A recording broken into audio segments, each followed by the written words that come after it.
नमस्कार, मी दिव्या. Speed news प्रस्तुत महाराष्ट्राची रणरागिणी या विशेष कार्यक्रमामध्ये आपलं स्वागत आहे. आज आपण वैद्यकीय क्षेत्रामध्ये कार्यरत असणाऱ्या चारुशिल्पा जॉय एमल यांचा जीवन प्रवास उलगडणार आहोत. चला तर मग वळूया महाराष्ट्राची रणरागिणी या विशेष कार्यक्रमात. नमस्कार मॅडम. तुम्ही या स्पीड न्यूज चॅनलच्या व्यासपीठावर आलात, त्यासाठी तुमचं सहर्ष स्वागत. आता तुम्ही वैद्यकीय क्षेत्रामध्ये काम करता, रुग्णांना सेवा देता, त्याचबरोबर प्रशिक्षण सुद्धा विद्यार्थ्यांना देता. तर हा प्रवास लहानपणापासून कसा सुरू झाला? वैद्यकीय क्षेत्राशी तुम्ही कसं जुळलात, काय सांगाल? म्हणजे खरं बघायला गेलं तर म्हणजे हे क्षेत्र माझ्यासाठी नवीन नाही आहे, कारण की माझी आई ह्या क्षेत्रामध्ये होती आणि ती नर्सिंग क्षेत्राच्या मोठ्या पदावरून ती रिटायर झालेली. मग ती ह्या क्षेत्रात असल्यामुळं हा वारसाच आम्हाला, म्हणजे मला आणि माझ्या बहिणींना मिळाला. आणि तिचं ते सेवाभावी कार्य बघून आम्हाला, म्हणजे मला देखील म्हणजे प्रेरणा झाली आणि मग ह्या क्षेत्रामध्ये माझा प्रवेश अशा रीतीने झाला. आणि म्हणजे हे क्षेत्र असं आहे की ज्याच्यामध्ये आपण म्हणजे समाजसेवा देखील होतं आणि अर्थार्जन पण होतं. म्हणजे सेवा काय, दोन्ही गोष्टी आपण ह्याच्यातून साध्य करू शकतो. तर मुलांना प्रशिक्षण सुद्धा देतात, तर कशा संबंधित असतं, काय काय असतं त्यामध्ये, ते सुद्धा सांग. पूर्वीपासून जर आपण बघितलं तर नर्सिंग क्षेत्राला एवढी ओळख नव्हती आणि सगळ्याच घरातून नर्सिंगला जाण्यासाठी एवढं म्हणजे सोपं नव्हतं ते, की पूर्वी नर्सिंगला जाणं हा विषयच खूप कठीण होता.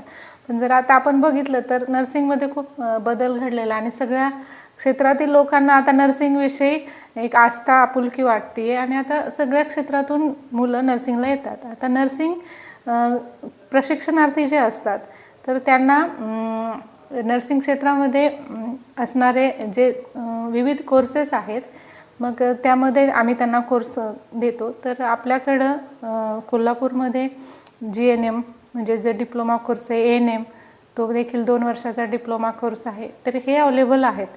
आणि आता सध्या माझं प्रमोशन होऊन मी इचलकरंजीला गेल्यापासून तिकडे नर्सिंगचं कॉलेजच नव्हतं. मग तिथं गेल्यानंतर आता आम्ही GNMच्या 40 मुलींसाठी नर्सिंग कॉलेजची आता सुरुवात करत आहोत आणि लवकरच मे नंतर त्याची सुरुवात होईल. आता तुम्ही बीडच्या आहात, मग बीड आणि कोल्हापूरचा प्रवास हा कसा होता? बीड ते कोल्हापूर तसा मोठा प्रवास. बीड आणि कोल्हापूर, बीड हे माझं आईवडिलांचं गाव आहे आणि तिथंच माझं प्रायमरी शिक्षण झालं. मग त्या 12वी नंतरचा जे नर्सिंगचा जो कोर्स आहे त्याच्यासाठी माझी निवड झाली, तर ती अहमदनगरमध्ये झाली. 12वीच्या मार्क्सवरती निवड होते, सायन्स असायला हवं. मग अहमदनगर सिव्हिल हॉस्पिटलमध्ये तो कोर्स मी घेतला 3 वर्षाचा. मग त्यानंतर त्या काळामध्ये असं होतं की म्हणजे साधारण 2001च्या काळात की आपल्याला शासन सेवा साठी निवडत होतं. आता काय झालं की CET द्यायला लागते, एंट्रन्स दिल्याशिवाय नर्सिंगच्या सर्व्हिसमध्ये प्रवेश नाही आहे. परंतु त्यावेळेस आम्हाला ऑर्डर डायरेक्ट शासन देत होतं. मग तशी माझी ऑर्डर नांदेड, त्याच्यानंतर अहमदनगर, मग अहमदनगरवरून अहमदनगरमध्ये असताना माझं प्रमोशन होऊन मग मला लेक्चररचं प्रमोशन मिळालं. म्हणजे मी हॉस्पिटल साईडकडून टीचिंगमध्ये आले आणि मग अहमदनगरवरून साताऱ्यावरून कोल्हापूर. खरं राज्य शासनामध्ये सर्व्हिस करत असताना बदली हा एक विषय खूप मोठा असतो. मग बदलीने मी 2-3 ठिकाणं करत कोल्हापूरला आले. परंतु गेल्या 10 वर्षापासून मी कोल्हापूरमध्ये आहे आणि आता कोल्हापूर खूप आवडते. त्यामुळे आता हा जिव्हाळ्याचा विषय झालेला आहे. तर वैद्यकीय क्षेत्र म्हटलं की पूर्ण वेळ तिथे द्यावा लागतो आणि बरेच रुग्ण सेवा घेण्यासाठी ह्याच्यामध्ये म्हणजे दवाखान्यात येत असतात. मग हा सगळा स्ट्रेस जो आहे त्याचा आपल्या मनावर परिणाम होतो. तर असा कधी परिणाम झाला का, काय सांगा? कसं मी म्हटलं ना की नर्सिंग असं कसं झालेलं आहे की राज्य शासनामध्ये किंवा शासनामध्ये नर्सिंगचे जे पगार आहेत ते समाधानकारक असल्यामुळं आता ओढा नर्सिंगकडे आहे. परंतु विषय असा आहे की नर्सिंगचं जे काम आहे जे आपण परिचर्या म्हणतो हे खूप कठीण आहे. परंतु विषय असा आहे की नर्सिंगचं जे काम आहे, जे आपण परिचर्या म्हणतो, हे खूप कठीण आहे. म्हणजे आपल्याला आपल्या स्वतःच्या पर्सनल गोष्टी याच्यात राहत नाही, फॅमिली लाईफ आपलं राहत नाही, कारण ही एक इमर्जन्सी सर्व्हिस आहे. मग इमर्जन्सी सर्व्हिसेस म्हणजे 24 तास कधीही जर आपल्याला बोलवलं ड्युटीवर तर आपल्याला जावं लागतं. आता तुम्ही म्हणालात की हे वैद्यकीय क्षेत्र हे तिथं कधीही 24 तास ऑन ड्युटी तुम्हाला राहावं लागतं. तर असं एखादा प्रसंग घडलाय का की कुटुंबासोबत तुम्हाला वेळ घालवायचा आहे, पण अचानक कधीतरी हॉस्पिटलमधून फोन आलाय आणि तुम्हाला अचानक जावं लागलंय, मग कुटुंब आणि हॉस्पिटल कसा मेळ घालता, काय सांगा, काय आणि तो प्रसंग कोणता होता? म्हणजे असे तर नेहमीच प्रसंग होत असतात. म्हणजे जी आता आपली वेळ शेड्यूल ड्युटी असते, तर त्या शेड्यूल ड्युटीला तर कधी आपण स्टिकअप राहूच शकत नाही.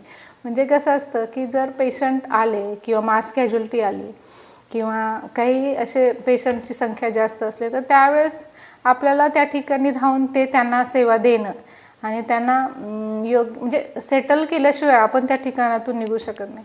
त्यामुळे आपल्याला तिथं थांबणं गरजेचंच आहे. आता रिसेंटली मी सध्या इंदिरा गांधी मेमोरियल हॉस्पिटल इचलकरंजी ते काम आहे सध्या वर्किंग. आमच्याकडं खूप मोठी साथ आली होती आता मध्ये ह्याची खिरेमधून विषबाधा झाल्यामुळं जवळपास 250 ते 300 पेशंट त्या ठिकाणी आले होते. आणि त्या पेशंटला म्हणजे इतका त्रास होता, त्यांना उलट्या, संडास, पोटातून कळ येणं. मग अशा पेशंट नुसती ओघाने येत होते, 50-50. मग अशा वेळेस आपल्याला घर आठवत सुद्धा नाही. आणि माझे लहान मुलं आहेत 2, ते वाट बघत होते. पण मी त्यावेळेस, त्यांचे वडील पण ह्याच क्षेत्रात आहे आणि आम्ही ती बाजू सांभाळून घेतो. जर ते बिझी असले तर मी तिथं थांबण्याचा प्रयत्न करते आणि जर मी बिझी असेल तर ते त्या ठिकाणी मुलांकडे लक्ष देतात. म्हणजे दोघं जण मिळून कुटुंब तुम्ही सांभाळता, तसंच तुमचं प्रोफेशन सुद्धा जपता. हो. त्याचबरोबर आता विद्यार्थ्यांना तुम्ही वैद्यकीय क्षेत्राचं प्रशिक्षण सुद्धा देताय. आता मी तुम्हाला बेसिक सांगते की नर्सिंगमध्ये कुठले कुठले कोर्स असतात. तर आपण खालून जर गेलो तर सगळ्यात सुरुवातीला 2 वर्षाचा ANMचा कोर्स, 3 वर्षाचा GNM आणि त्यानंतर बेसिक BSc जे 4 वर्षाचं असतं. मग PBBSc पण असतं 2 वर्षाचं, ते GNM नंतर असतं. MSc PhD असे हे टोटल मेन कोर्सेस आहेत. असे छोटे छोटे कोर्सेस पण असतात, परंतु हे मेन आहे. मग ह्याच्यामध्ये कसं आहे की ANM, GNM आणि बेसिक BSc हे 12वी नंतर असणारे कोर्सेस आहेत. आता जर तुम्ही शासनामध्ये जर प्रवेश तुम्हाला पाहिजे शासकीय कॉलेजमध्ये, तर तुम्हाला सायन्स असणं अपेक्षित आहे GNM आणि बेसिक BScसाठी. आणि नुसतीच सायन्स असून नाही तर तुम्हाला MSCT सुद्धा देणं गरजेचं आहे. आता ANMसाठी कसं आहे की तुम्हाला कुठल्याही क्षेत्रात म्हणजे फॅकल्टीतली 12वी असणं अपेक्षित आहे, म्हणजे सायन्सच असावं असं नाही आहे. तर GNM आणि बेसिक BScसाठी सेट दिल्याशिवाय तुम्हाला ॲडमिशन नाही आहे. आता पूर्वी कसं होतं की मार्कांवर प्रवेश दिला जात होता. आता तू जसं म्हटली, पण कसं आहे की ही शासनाची प्रोसेस आहे आणि वरून आपल्याला कोटा येतो आणि तो कोटा आल्याच्या नंतर मग आपण जाहिरात देतो. मग ही प्रोसेस शक्यतो 12वीच्या रिझल्ट नंतर असते. मग आपण जाहिरात देतो. प्रायव्हेटला कसं असतं की म्हणजे त्यांना हे बंधन नसतं ना, त्यामुळं ते त्यांच्या थोडा टाइम पिरियड जास्त ते घेऊ शकतात. पण आपल्याला कसं आहे, शासनाचं पत्र आल्यानंतरच आपण ॲडमिशन प्रोसेस सुरू करू आणि मग ती आपल्याला तेवढ्याच टाईममध्ये कंप्लीट करायची असते. मग आपल्याला एक 7 दिवसाचा वेळ ते देतात फॉर्म वाटपासाठी. त्या काळात आपण फॉर्म वाटप करतो. पण आता फॉर्म वाटप ही प्रोसेसच नाही राहिलेली. आता तुम्हाला CT देऊनच ॲडमिशन मिळतं. हो, सेट 10-12 वर्ष तुम्ही एक प्रशिक्षण देण्याचं काम करताय, तर मोफत प्रशिक्षण देण्याचं सुद्धा तुम्ही काम केले, तर त्याबद्दल काय सांगाल? म्हणजे आता कसं आहे की मी शासकीय सेवेत असल्यामुळं आपण जे प्रशिक्षण देतोय ते मोफतच इतके वर्ष होतं. पण प्रायव्हेटला जर तुम्ही म्हटलं खाजगी नर्सिंग कॉलेजेसमध्ये, तर मग तिथे फी असते. परंतु माझा जो प्रवास आहे तो सर्व जे शासकीय कॉलेजमधलाच आहे. आम्ही मोफतच शिक्षण दिलेलं आहे. परंतु गेल्या 2 वर्षापासून एक कमीत कमी फी शासनाने चालू केलेली आहे, म्हणजे सार्वजनिक आरोग्य विभागाने. तर त्यामुळं ती फी काही खूप जास्त नाही आहे. आता प्रायव्हेटला किंवा खाजगी संस्थेमध्ये कितीतरी आपल्याला फी आहे, मग त्या मानाने आपण माफक दरात. हां, माफक अगदी म्हणजे शुल्लक फी आहे ती नॉमिनल. तर ती आपण देऊन कोणीही गरीब मुलगी जरी असेल तरी ती फी ती पे करू शकते. हां. त्याचबरोबर तुम्ही नॅशनल लेवलचे कॅम्प सुद्धा भरवलेत, होय, बरोबर. तर त्याबद्दल काय सांगाल? म्हणजे कसं असतं आता की शासन प्रयत्न करत असतं की आपल्याकडं जे असणाऱ्या समस्या आहेत, म्हणजे माता मृत्यू दर आहे, बालमृत्यू दर आहे किंवा वेगवेगळे आजार आहेत, जसं उदाहरणार्थ TB आहे, लेप्रेसी आहे किंवा अंधत्व आहे. मग असे जे प्रोग्राम्स आहेत की ते आपल्याला निवारण करायचं असतं. जसं पल्स पोलिओ, मग जे पल्स पोलिओ सुरुवातीच्या काळामध्ये अगदी नाही का आपण जोरशोर से केल्यामुळं आता आपण पोलिओ मुक्त भारत आपण आहोत. म्हणजे कुठे नॉमिनल एखादे 2 केस देखील आता आढळत नाही. मग ह्या सगळे प्रोग्राम आपल्याला नर्सिंग कॉलेजमध्ये आपण काय करतो, स्टुडंट्सना घेऊन करतो आणि मग त्याच्यासाठी रॅलीज, पोस्टर कॉम्पिटिशन, रांगोळीज अशा वेगवेगळ्या प्रकारे आपण हे नॅशनल प्रोग्राम्स आयोजन करतो आणि त्याचा प्रचार समाजापर्यंत करतो, जेणेकरून समाजामध्ये त्याविषयी जागरूकता निर्माण व्हावी की ह्या आजाराचा कशा प्रकारे आपल्याला उपचार मिळू शकतो, याचे कुठे जाणं आवश्यक आहे. आता एड्स आहे, एड्सविषयी लोकांमध्ये किती म्हणजे भीती होती. आता आपण हे जे नॅशनल प्रोग्राम्स जेव्हा राबवतो तर त्यावेळेस लोकांमध्ये त्याविषयीचं भीती कमी होती, लोक पुढे येतात आणि उपचार घेतात. तर मग हे सर्व आपण नर्सिंग स्कूलच्या माध्यमाने नर्सिंग मुलींकडून प्रोग्राम आपण म्हणजे तुम्ही बघितली असेल की CPRला असताना कितीतरी मोठ्या मोठ्या रॅलीज आपण करतो. मग अशा प्रकारे आपण हे प्रोग्राम राबवत असतो.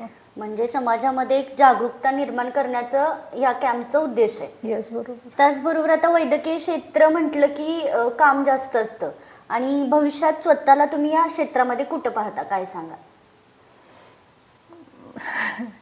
म्हणजे तसं तर आपल्याला म्हणजे सांगावं लागेल की नर्सिंग क्षेत्राचं दुर्दैव आहे की ज्या प्रकारे त्याला स्कोप मिळणं अपेक्षित होतं तसं मिळालेलं नाही. म्हणजे एक 3 वर्षाचा कोर्स केला GNMचा तरीही आपल्याला डिग्री मिळत नाही, पण तेच आपण बाहेर कॉलेज केलं तर डिग्री मिळते. म्हणजे नर्सिंग क्षेत्रामध्ये खूप मोठ्या बदल घडण्याची आवश्यकता आहे की एक 3 वर्षाचा कोर्स करूनही ती व्यक्ती जर डिप्लोमाच राहते तर मग आपल्याला नैराश्य येतं ना की आपण इतकं शिकतोय. म्हणजे आता आम्ही पण PhD होण्यासाठी कितीतरी मोठा प्रवास, GNM मग BSc, मग MSc, मग PhD. मग हे जे आहे हे दुसऱ्या क्षेत्रासाठी खूप सोपं आहे, पण नर्सिंगसाठी हे अवघड आहे. आणि ह्याचे उच्च पद वर नर्सिंगच्या जाताना खूप कमीत कमी पदं आहेत, त्या पदांची संख्या वाढावी. म्हणजे हे सगळं होणं खूप अपेक्षित आहे. तर मला पण खूप म्हणजे आता कोणालाही वाटतं ना आपण डायरेक्टर पदापर्यंत जावं, पण ते खूप अवघड आहे कारण पदच कमी आहेत. मग त्यामुळं ते आता सध्या तरी मी मेट्रन अधिसेविका ह्या पदावर आहे आणि ह्यानंतर तिकडे प्रमोशनच नाही आहे. म्हणजे आता मी कसं सांगू शकेल की मी कुठं बघते. हां, पण एक आहे की सामाजिक कार्य मी माझं वैयक्तिक करू शकते, जे की मी सदैव करतच असते. त्याबद्दल काय सांगाल, तुम्ही सामाजिक कार्य करता? म्हणजे माझे वडील आहेत, ते ख्रिश्चन धर्माचे धर्मगुरू आहेत. त्याच्या अनुषंगाने आम्ही गरीब लोकांना म्हणजे ज्या गरजेच्या वस्तू आहेत त्या पुरवणं, म्हणजे अशा प्रकारे जे आहे. आणि माझं ड्युटीवर असताना सुद्धा, सेवेत असताना पण कुणी गरीब मुले असतील तर त्यांना योग्य मार्गदर्शन करणं. आता अशा प्रकारे आपण जे गरजू लोक आहेत त्यांना योग्य मार्गदर्शन केलं तर ते इच्छित स्थळी पोहोचू शकतात ना. समाजामध्ये अनेक वाईट गोष्टी घडत आहेत, तर वैद्यकीय क्षेत्र ही महिलांसाठी कितपत सुरक्षित आहे, काय वाटतं? कसं असतं की आम्हाला राऊंड द क्लॉक म्हणजे 24 तास ड्युट्या आहेत, मॉर्निंग, इव्हिनिंग, नाईट. त्यामुळं सुरक्षितता जेव्हा ती कॅम्पसमध्ये येते त्यावेळेस सिक्युरिटी असते, CCTV असतात आणि त्यामुळं जेव्हा ती ड्युटीवर येते त्यावेळेस तरी तिला सुरक्षितता पुरवलेली आहे. परंतु आता क्वार्टर्स वगैरे असेल तर जास्त सुरक्षित ती असेल, पण मग घरून येताना रात्रीची ड्युटी असते तर ते थोडंसं आहेच आहे की समाजाचं आपल्याला सामाजिक दृष्टिकोन त्याला महत्त्वाचा आहे, की समाजाने स्त्रीला महत्त्व देणं, तिच्या सुरक्षिततेकडे लक्ष देणं. परंतु वैद्यकीय क्षेत्रामध्ये मला म्हणजे आता माझा अनुभव आहे की नर्सिंग काही इतकं असुरक्षित नाही आहे. म्हणजे आपण सुरक्षितपणे ह्या क्षेत्राचा स्वीकार करू शकतो, हे मी तरी स्पष्टपणे सांगेल. आणि एखादे इन्सिडन्स कधी कुठं, आता ते तर सगळ्याच क्षेत्रात होतं, त्यामुळे आपण खास नर्सिंगलाच दोष नाही देऊ शकत. त्यामुळं शेवटी हे वैयक्तिक आहे, सामाजिक आहे, त्यामध्ये फक्त नर्सिंग क्षेत्र असं आपण काही स्पेसिफाय नाही करू शकत. महिलांसाठी स्वसंरक्षण कितपत महत्वाचं आहे, काय सांगा? हो, अगदी मी तर ह्याच्याशी 100% सहमत आहे की स्वसंरक्षण प्रत्येक महिलेला आलं पाहिजे.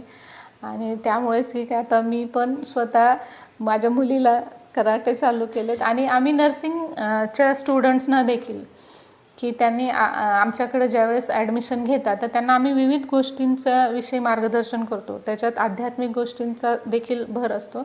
आणि आता तर आम्ही त्यांच्यासाठी सेल्फ डिफेन्ससाठीचे जे कोर्सेस आहेत ते पण, म्हणजे त्या हॉस्टेलला असतात त्यावेळेस आम्ही त्यांना कराटेचे क्लासेस देणे किंवा सेल्फ डिफेन्स कसा करायचा ह्याचं प्रशिक्षण, हे सर्व आम्ही मुलींना ट्रेनिंगच्या सोबतच देत असतो. जेणेकरून ज्यावेळेस ती फ्लोअरवर काम करेल तर तिला कुठलाही असा प्रसंग आला तर ती स्वतःची सुरक्षितता करू शकते.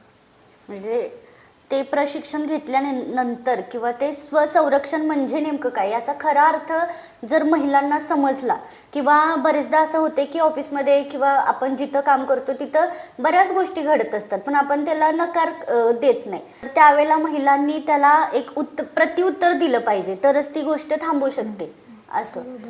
तर आज या प्लॅटफॉर्मच्या माध्यमातून महिलांना काय संदेश द्या?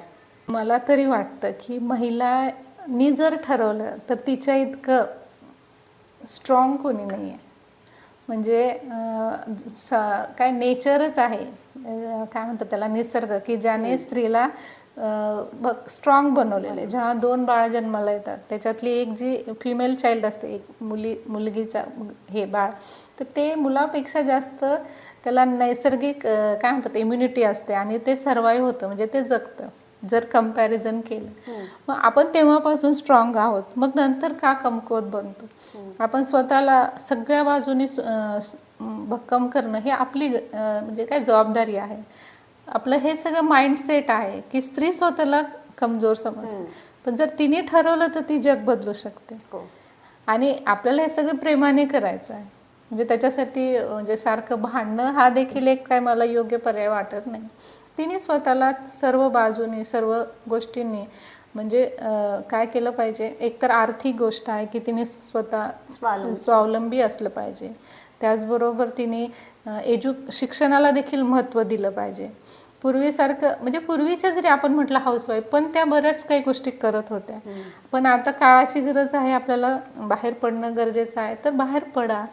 म्हणजे सामाजिक गोष्टीत देखील तुमचा सहभाग असू द्या. ह्या सगळ्या गोष्टी आहेत की ज्या तुम्हाला समाजामध्ये एक महत्त्व प्राप्त करून देतात. आणि जेव्हा तुम्ही सर्व बाजूने स्ट्रॉंग असतात तेव्हा कोण तुम्हाला काय करू शकेल. त्यामुळे हे स्वतःवर आहे की आपण कसं स्वतःला घडवतो. तर माझं तरी तेच म्हणणं आहे की तिने स्वतःहून स्वतःला, आणि असं असतं की समाजामध्ये आपल्याला बरेच जण असतात की जे आपल्याला कमी दाखवतात, पण आपण त्यांना प्रूव्ह करायचं की नाही बाबा हे मी काही कमी नाही. आणि आता तर सगळेजण बघतोयच आपण की स्त्री आता कशातच कमी नाही, फक्त हे तिच्या मनात तिने ठरवलं पाहिजे की मी हे करूच शकते. असं माझं तरी मत आहे. पण बरेचदा आपल्याला पाहायला मिळते की शिक्षण घेत असतात मुली, म्हणजे कंप्लीट करत असतात, ग्रॅज्युएशन कंप्लीट करतात, मास्टर कंप्लीट करतात, पण जॉब करणं होत नाही त्यांच्याकडून किंवा घरातून परवानगी नसते त्यांना. मग अशा वेळेला काय करायला पाहिजे त्यांनी? कारण आपण लहानपणापासून ग्रॅज्युएशन करणं किंवा मास्टर करणं हा शिक्षण क्षेत्रामध्ये आपण खूप वेळ घालवलेला असतो आणि आपल्या इच्छा सुद्धा असतात की आपण पुढे काहीतरी करायला पाहिजे, पण त्यांच्यासाठी आपण ते कुठेतरी थांबवतो. किंवा लग्न झाल्यानंतर सुद्धा ज्या गोष्टी आपण आधी करत असतोय त्या लग्नानंतर आपल्याला करायला मिळत नाही. मग अशा वेळेला महिलांनी कसा स्टँड घ्यायला पाहिजे त्यांच्या स्वप्नांसाठी? आता म्हणजे हे थोडं ह्याला आपल्या म्हणजे समाजाचाच ह्याच्यासाठी मूळ कारण तर समाज आहे की समाजाच्या भीतीनेच आपले घरचे देखील आपल्याला बंधनं घालतात.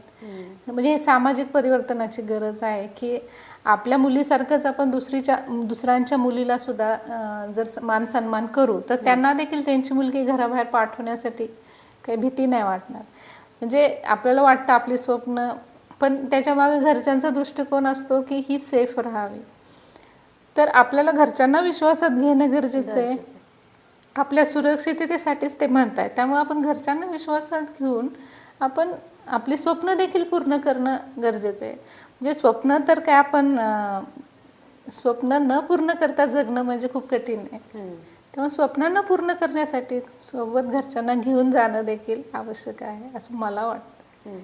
म्हणजे आपली स्वप्न आणि घरचे हे दोघांना बॅलन्स ठेवता येऊ शकतो आणि एका स्त्री सारखा बॅलन्स कोणीच ठेवू शकत नाही. आपण जर म्हटलं पुरुष, मी त्यांना कमी म्हणत नाही, पण हे निसर्गाने दिलेलं आहे आपल्याला की आपण सगळीकडचं बॅलन्स ठेवू शकतो आणि तो करू शकतो. फक्त आपल्याला ते जमलं पाहिजे. म्हणजे आता सध्या आम्ही तरी करतोच आहोत ना, घर, व्यवसाय आणि सगळ्यांना आपण योग्य न्याय देऊ शकतो. म्हणजे एखाद्या गोष्टीची आवड असेल तर त्याच्यासाठी आपण सवडही काढतो. आणि मला तेच म्हणायचं की जेव्हा आपण एखाद्या गोष्टीसाठी सबब देतो तर त्याचा अर्थ असा की आपल्याला खरंच मनातून ते नकोय. जर पाहिजे असेल तर तुम्ही कसंही मिळवाल. अशा प्रकारे आज या व्यासपीठाच्या माध्यमातून तुम्ही इथं आलात, त्याचबरोबर वैद्यकीय क्षेत्र तसंच तुमचं आयुष्य, या आयुष्याचा जीवन प्रवास या व्यासपीठाच्या माध्यमातून तुम्ही शेअर केलात, त्याबद्दल तुमचं धन्यवाद.